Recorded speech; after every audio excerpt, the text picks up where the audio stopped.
Oh man, I'm thrilled to have the one and only Peter Schweizer on with us. Hello, Peter. How are you?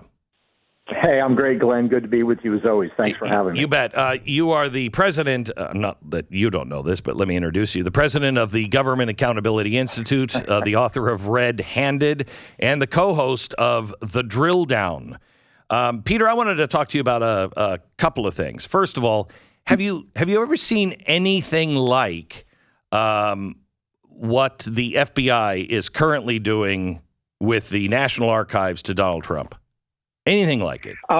No, nothing like it. And it's really, truly bizarre, Glenn, because if you look at the issue that is at stake, which is the handling of these classified materials, we had a run at this in 2016 with Hillary Clinton. And, it's worthwhile remembering some of the details. I mean, let's remember she had this server that was not authorized, not even known by federal security officials. She was found to be storing dozens of top secret and other secret materials on that server. They didn't know about it. When they discovered it, she had her lawyers go through and delete the emails that she felt should be deleted. The FBI concluded that her server had been penetrated by a foreign intelligence service. And then she destroyed the phones that she had been given as Secretary of State. That is all very consistent in the sense of the issue of what we're dealing with Donald Trump, which is the National Archives claiming that these materials, it's not being handled properly. But instead of handling it the way that they did with Hillary Clinton, which is to engage with her lawyers, try to work it out. Of course, they let her get away with a lot of stuff. That's not what they did here. They were engaged with Donald Trump's lawyers, and then they conducted this raid. And it's important to point out, by the way, Glenn, that the Department of Justice and FBI have always had kind of a policy as it relates to election years, and not taking sort of deep provocative actions, 90 days or so before an election. They certainly did it in the case of the raid on Donald Trump. It was very visible. It was very clear cut. What do you think this is about, Peter? What do you think this is really about? I think it's about a combination of things. I think, number one, there's no question that there are certain elements of the FBI, particularly at the Washington headquarters, that are smarting at how it was revealed that they sort of jerry-rigged the Russiagate investigation. I mean, remember the revelations. You've talked about them regularly. Mm-hmm. The misconduct by senior FBI officials. First, you have Peter Strzok making all those comments to his lover about Donald Trump and his despising of Donald Trump and his supporters. Then you have documents that go to the FISA court that have been altered. Then you have clear evidence that procedures weren't being followed. That's deeply embarrassing to a law enforcement agency like the FBI that is supposed to be all about process. They have a process to deal with every investigation. They did not follow it, and then they tried to cover it up. That is institutionally embarrassing, particularly to FBI senior officials who've been there for 25, 30 years and were running the show at the time. So I think that is a component of it. I also think more broadly speaking, there's just a lot of institutions in Washington, D.C., apparently including now the National Archives, that don't like Donald Trump, and they have a separate set of rules for him than they do for people like Hillary Clinton. And here's the problem, Glenn. You're a student of history. You can probably expound on this better than I can. If you look at the decline of civilizations, or if you look at the loss of freedom in countries, absolutely elections are important. Even more important is when the judicial system favors certain people and is used to go after other people. When you undermine the judicial system in that way, you are in a very, very precarious situation. Well, when you pack a court, that's the end. There's no country that has ever recovered from packing of the court. But we are approaching everything else in our judicial system. It's becoming just quite amazing. Let me ask you, Fauci just said, I'm going to leave, before January. I think hoping that, since the Republicans are going to have the call to, have a power to call a committee together and look into Fauci and others, that he was like, I'm What? I'm on a beach someplace. I don't think that's going to work. I hope it doesn't. I hope they get him. If he was lying, I want to get to the bottom of it. Absolutely. But do you think that what we know about Hunter Biden, do you think people like Mitt Romney, and you would get anybody, if you won the Senate and the House decided to go with impeachment, just based on the things that we know, do you think there's more to be found there and it would be enough to impeach Joe Biden? Yes, I think it would. And here's the interesting thing, Glenn. Wait, not just to impeach. Wait. I do want to make sure I'm clear on this. Not just impeach, but remove. That's another question. Of course. I do think that the evidence is clearly there, and I think if we have these hearings in the House with Hunter Biden, and by the way, it's interesting to note, Glenn, the left, I think, overreached, as they often do, because remember, there was an individual named Steve Bannon who was just charged with contempt of Congress.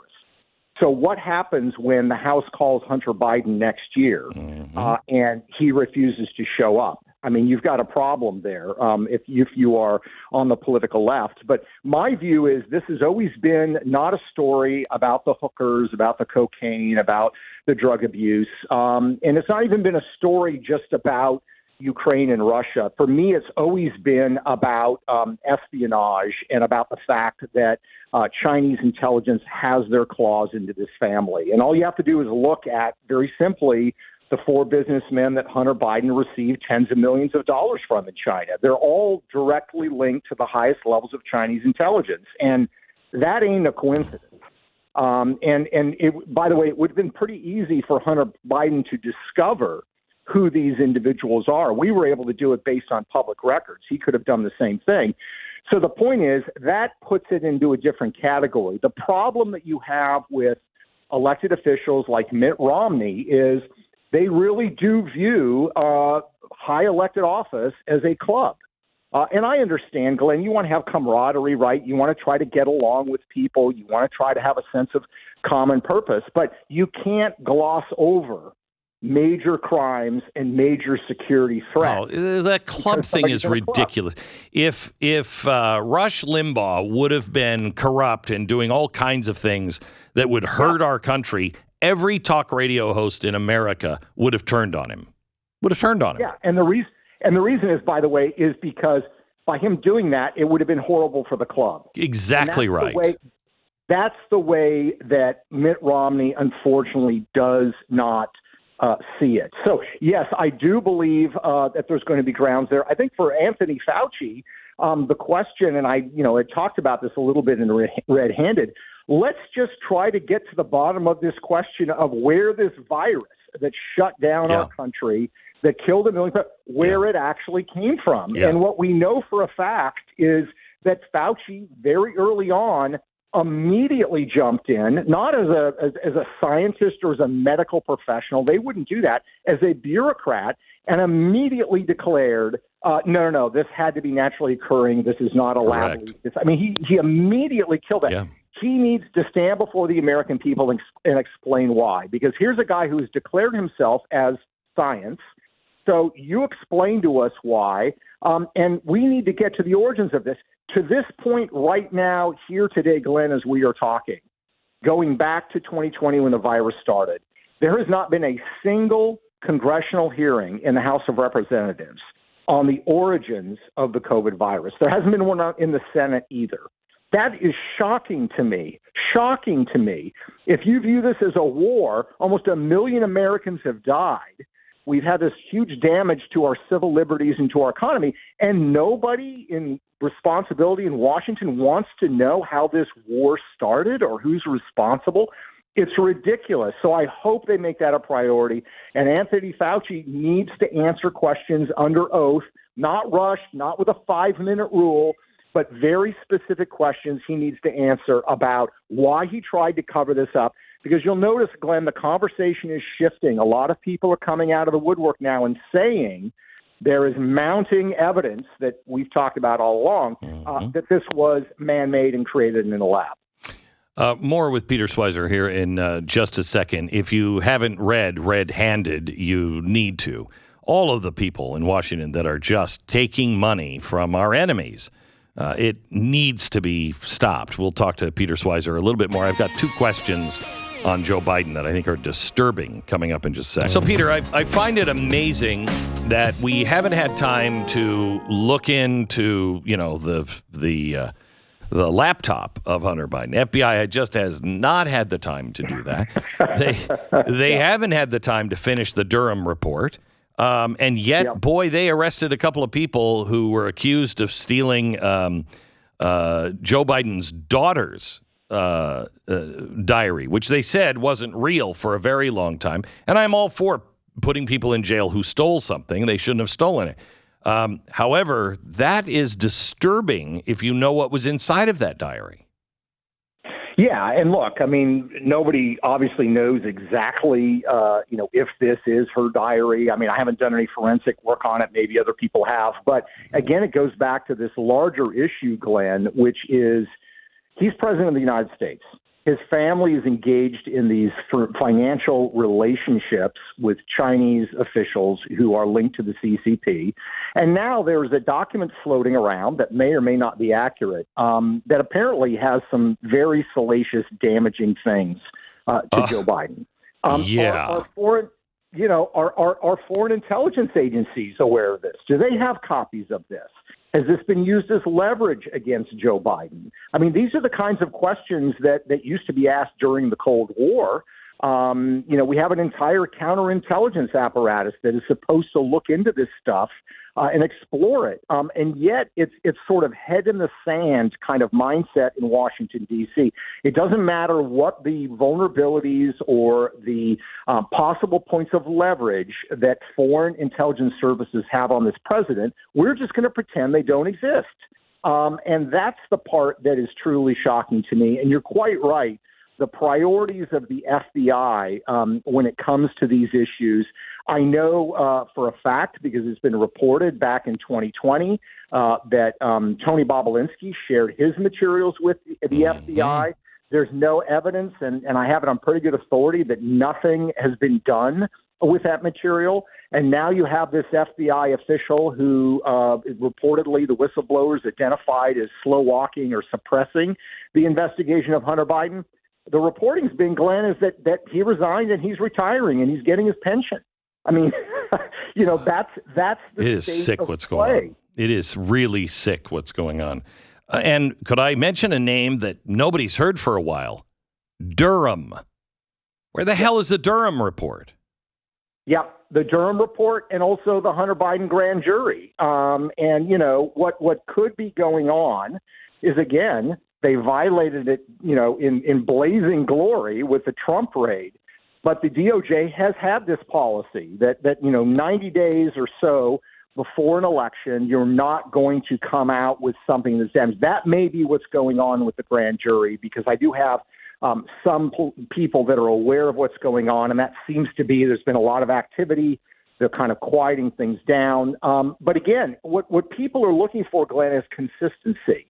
If you're going to have a 90-day rule, it should apply to a grand jury. It should apply to the Durham investigation. It should also apply to major FBI operations where they show up with guns and the media is present in these dramatic raids. And it's the inconsistency, the fact that the different rules apply to different people in the same circumstances, which is, I think, what has angered people the most and has made people very distraught about the course that our country has now been on for a while.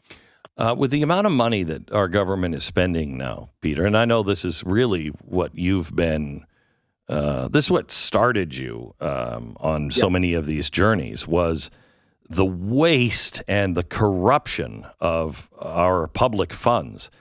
I really think when somebody looks into all the connections and where our money has gone in Ukraine, my gut tells me it is a massive scandal waiting to be uncovered. But with the amount of money that we're spending, the amount of money that could be being funneled into dark kinds of things is astounding. It is. They're numbers with lots of zeros at the end. Lots more zeros than you and I are ever going to see, or that a large number of people in Texas together are ever going to see. It's a huge problem. And look, when it comes to Ukraine, in my mind, it's really possible to believe two things at the same time. Number one, Vladimir Putin is an aggressor that has moved into neighboring Ukraine, and he's created this humanitarian crisis. And number two, the Ukrainian government is corrupt, and we are going to pour billions of dollars in there that is going to end up in overseas accounts. We know Zelensky's already done this. This has been done by the International Consortium of Investigative Journalists. They got access to overseas bank accounts that government officials have that have been arranged through shell companies. Zelensky had some of those. We know that the people that backed Zelensky coming to power, particularly an oligarch named Kolomoisky, is deeply corrupt and has been implicated in siphoning off billions of dollars of U.S. aid. So what you're saying is already happening, and it's a tragedy. Peter Schweizer, thank you so much. We'll talk to you again.